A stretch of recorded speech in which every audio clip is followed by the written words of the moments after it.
Okay, Wednesday, 14th of February, 2024. So, relationship advice for men in their 20s. So, see, a man's value, a man's a man's value in life, man age like wine.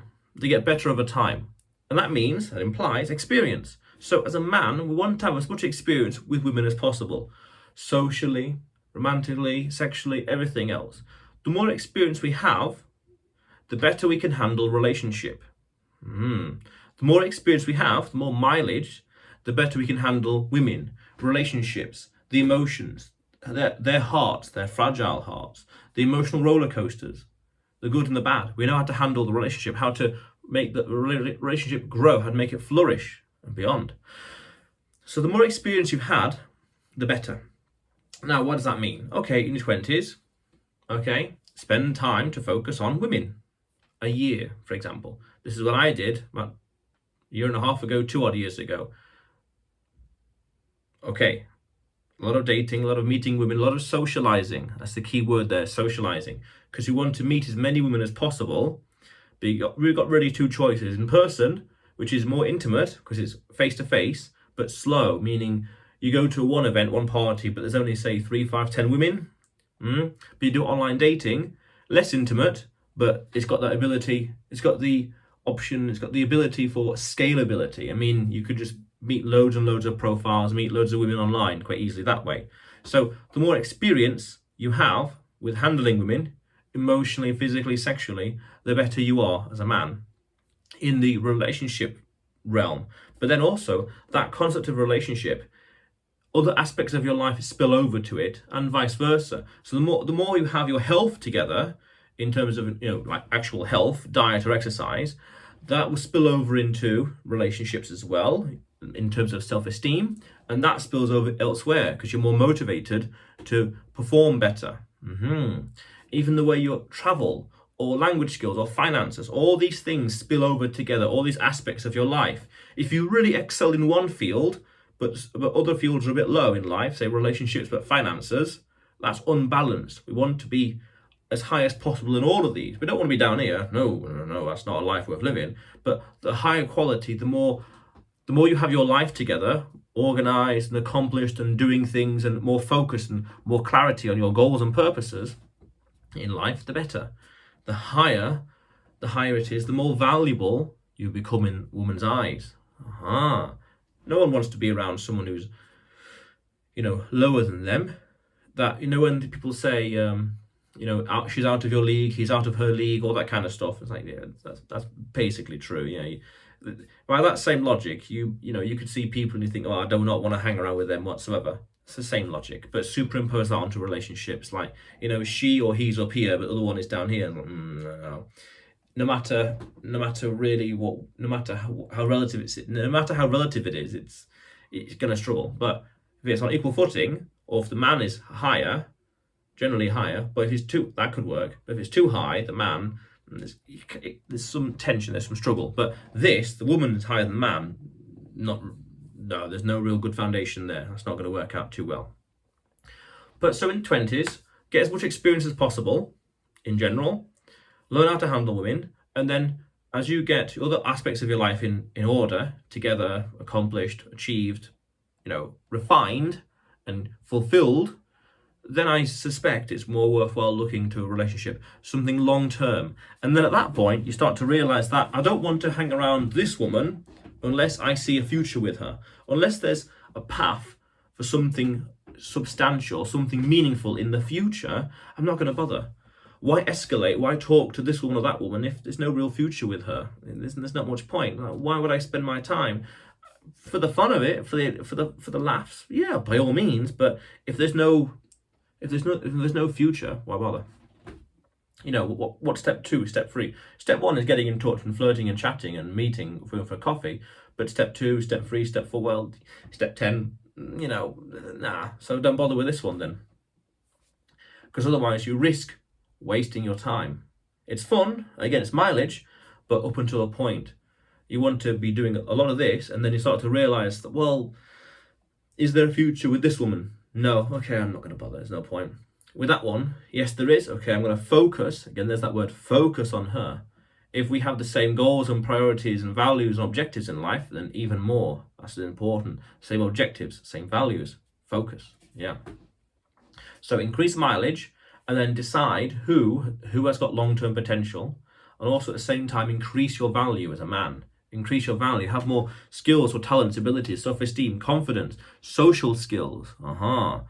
Socializing, able to handle the social milieu of being among people in this world we live in, how to handle yourself outside, at a party, in public, in any scenario.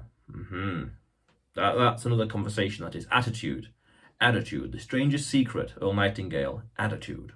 Okay, so naturally then, the more of these things you have, focus, goals, objectives, mileage, everything, the higher value you become. Then it's a question of telegramming that, i.e. showing that off to the world, which is attitude. There's no point in being extremely rich, but then when you start to talk to someone, you talk like a 10-year-old. Then the opposite is true as well.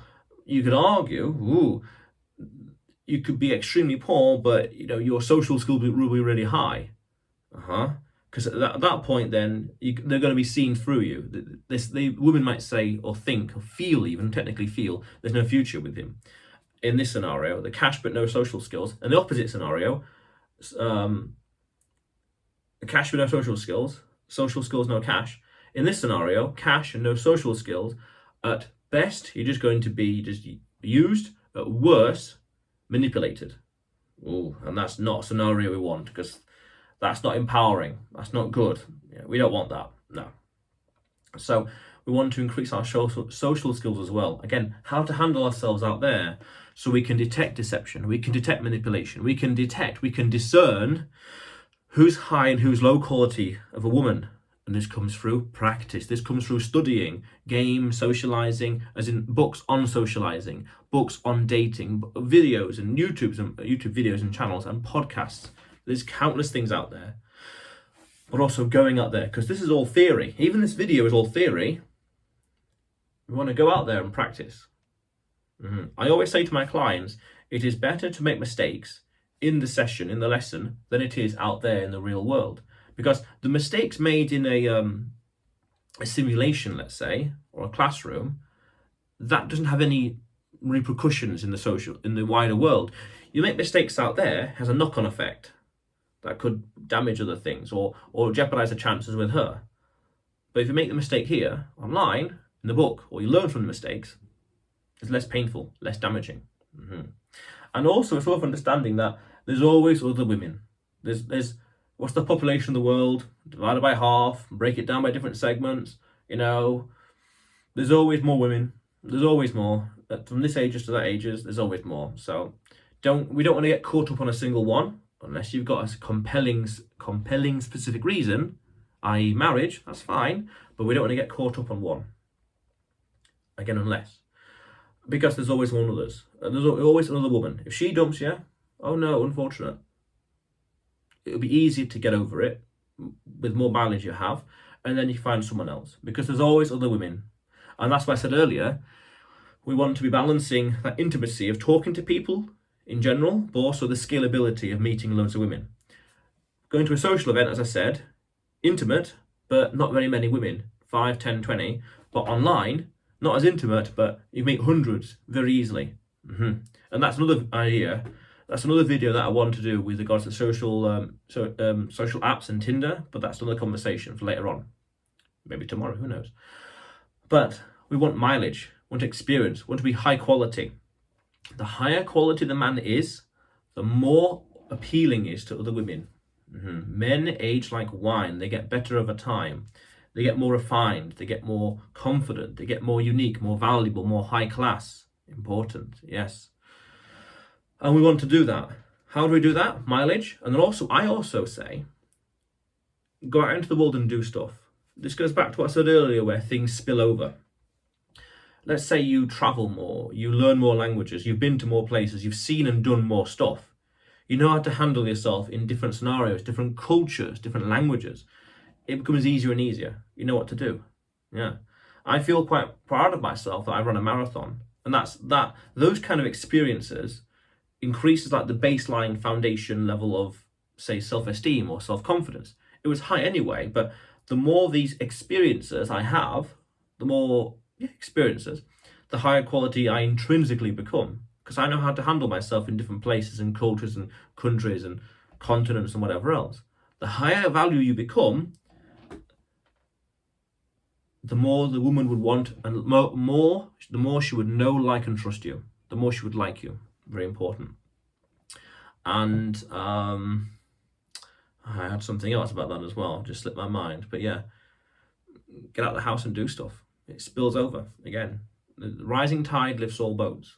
Yeah, but we need all these different things, different aspects. Again, we want to have a nice balanced life with high level in all kinds of aspects. And we do this through practice, through training, going out there and doing cool, comfort zone expanding stuff. And the more you do, the higher value. Yeah. How that's it. Because in life, interesting little tidbit I picked up, you don't get the woman you want, you get the woman you deserve. That's quite fundamental. I want that one, but her standards could be here or whatever else, or I have to approach her or whatever else, all this stuff. But this one over here is easy to approach, and yet I get with her, not that one. So even though you want that one, you don't get the one you don't get the one you want. You get the one you deserve. So then it's a question of, right, how do you deserve higher quality women? Well, you have got to be higher quality yourself as a man. Makes sense. Why would the woman be with someone who is substantially lower, down out of her league, below her league? She wouldn't. A man would do that. A man, by all means, but even then within a range. But then, as a man, you have to raise your league, raise your value, confidence, attractiveness, skills, you name it, abilities, finances, you name it, all kinds of attributes. And it spills over, and you can justify, and deservedly have and acquire, chase, pursue, win over, win the heart, you name it, the ones you want. Makes sense. But intrinsically, just by raising your value, you as a man become more higher value. Just that in of itself is something to aspire to. Do stuff, acquire skills, get your stuff together, have focus and goals in life. Priceless. Those are priceless things to have as a man. Yeah. But otherwise, you will see me tomorrow.